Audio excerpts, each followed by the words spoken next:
right, let's get back into this. Yeah, so this Microsoft, Activision, and others sued for deliberate gaming addiction. I talked about this. I've talked about this before. This is a can of worms, dude. This is a can of worms. Anything in life really that can be consumed, whether it be entertainment, you know, it can be substances, it can be sex, it can be, I mean, you name it, gambling, it can be adrenaline. You know, there are so many things for us as humans that can be addictive, right? I think that it's a parent's job to, at a young age, instill in children, or a guardian's job, or whoever, to instill in children that everything needs to be taken in moderation, right? You're going to have responsibilities, especially as you grow older, in maintaining a healthy lifestyle. If you want to have a healthy lifestyle, you need to understand what it means to, yeah, thanks, bro, to consume whatever you're into in moderation and still be able to take care of your responsibilities in life. And for a lot of people, it's a struggle in different aspects and different things. And you know, most people have different things that they, you know,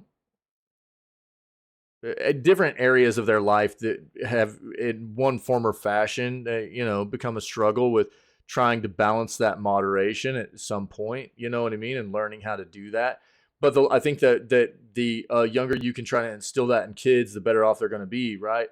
And don't get me wrong, there, and especially with substances and stuff, it's more of it's a more of a disease issue with addiction, you know, a physical addiction than a mental issue, you know, with addiction. And so there's a lot of different ways in which we can like flesh this out. We've talked about a lot of these things, and but I think when you talk about trying to take on gaming companies and sue them for your kids having an addiction to the games, this is a can of worms. And I can't help but anytime I see an article like this go, this sounds like an issue of the parents.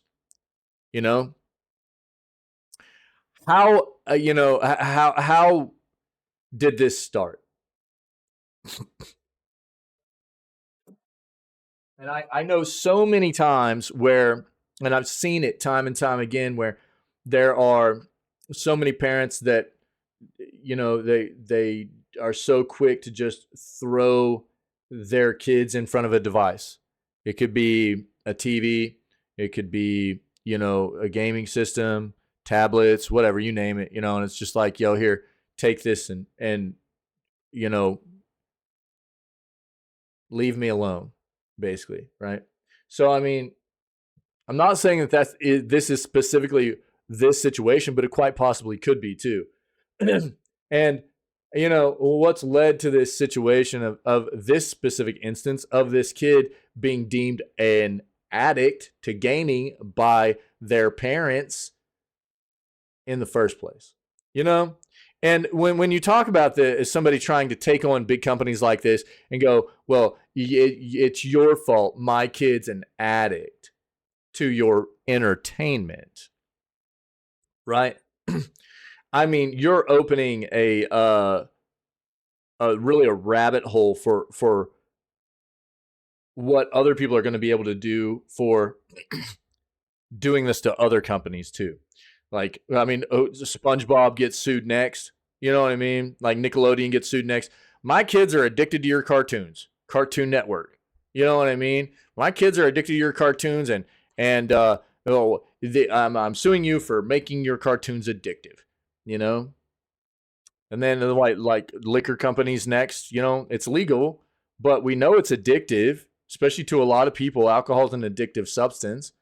And people are going to be able to just sue the liquor companies and go, you know, I knew it was addictive, physically addictive. I drank it anyways, but I'm going to sue you now even though I knew that there was the potential for me to get addicted to it. You know? I mean, this is like the rabbit hole that we're preparing ourselves to like dive down with this kind of stuff. Parents of a child suffering from a gaming addiction pin the blame on companies like Activision are demanding financial compensation. Much like the argument over whether video games inherently make players violent, video game addiction has been a hotly debated topic for years. Yeah, it gets blamed for so much crap and violence as well, where there have been so many studies that have proven that video games are not the catalyst behind people performing violent acts. You know, this is also not the first time we've seen this happen. Recently, we saw another set of parents try and sue Epic out of Canada for their child being quote unquote addicted to Fortnite. You know, eventually recognized as a mental health problem in 2018. Earlier this year, the NHS reported treating over 700 people, including children, for video game addiction. One family in the U.S., however, has decided to go one step further to combat the issue by straight up suing a number of games companies. Parents Casey and Thomas Dunn from Arkansas are specifically targeting Microsoft, Activision, Epic Games, EA, and Ubi, and seeking damages for their child's addiction. Said child, only referred to as GD, is 13 years old. As a result of their addiction, said to experience severe emotional distress, physical injuries, diminished social interactions, a drop in grades, and inability to attend school, depression, lack of interest in other hobbies and sports, withdrawal symptoms such as rage, anger, and physical outbursts, and diagnosis of ADHD and dyslexia.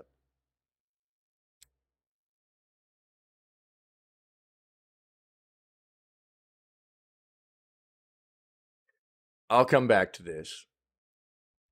In turn, this has harmed their relationship with their parents, who have suffered economic injuries. Lawsuit also highlights the games GD plays, those being Call of Duty, Battlefield, Rainbow Six, but doesn't note any specific injuries. Fortnite is also included, and GD apparently makes use of an Xbox Game Pass subscription as well. So, speaking about it, who provides access to all this?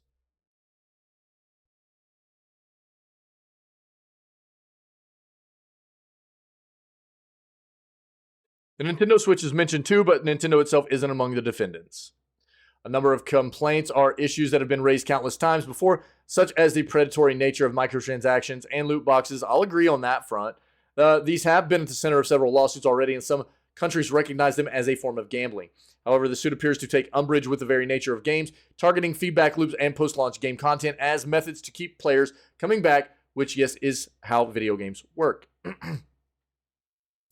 Read the full claim yourself via Insider Gaming, but while some of its points are valid, it's difficult to imagine this having any meaningful impact.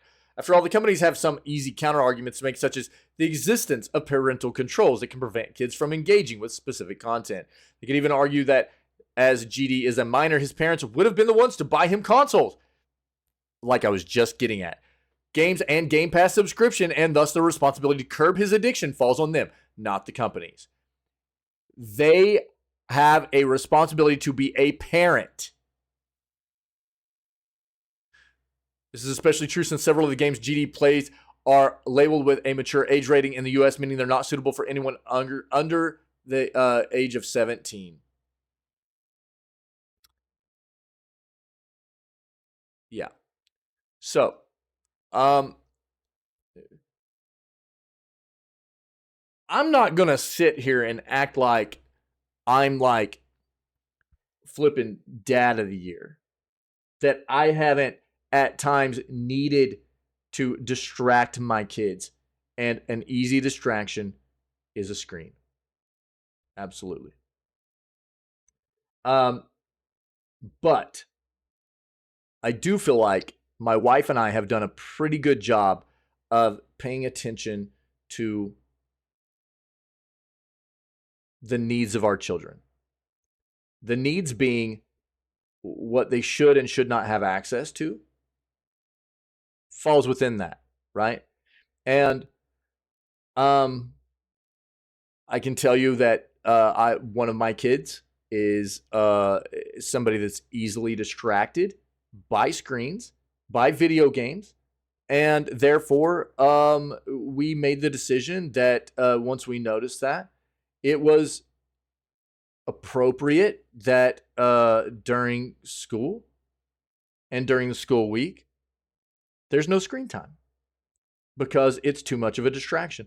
These are the things that, in my opinion, fall upon being a parent.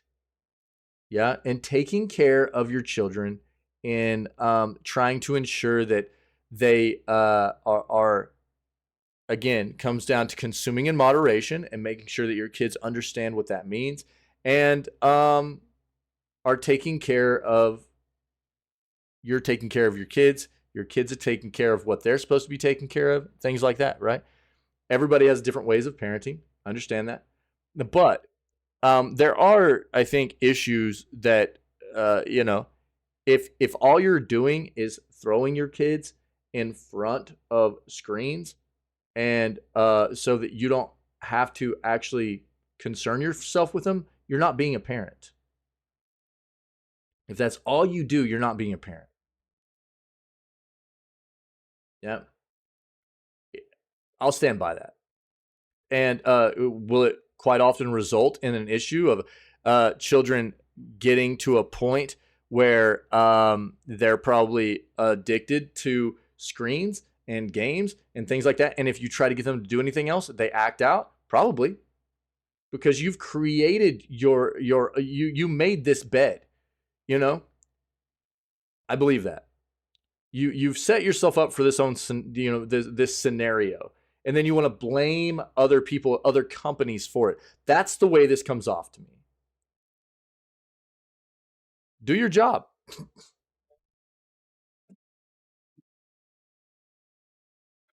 That's the way. I don't have all the details here, but that's the way this comes off.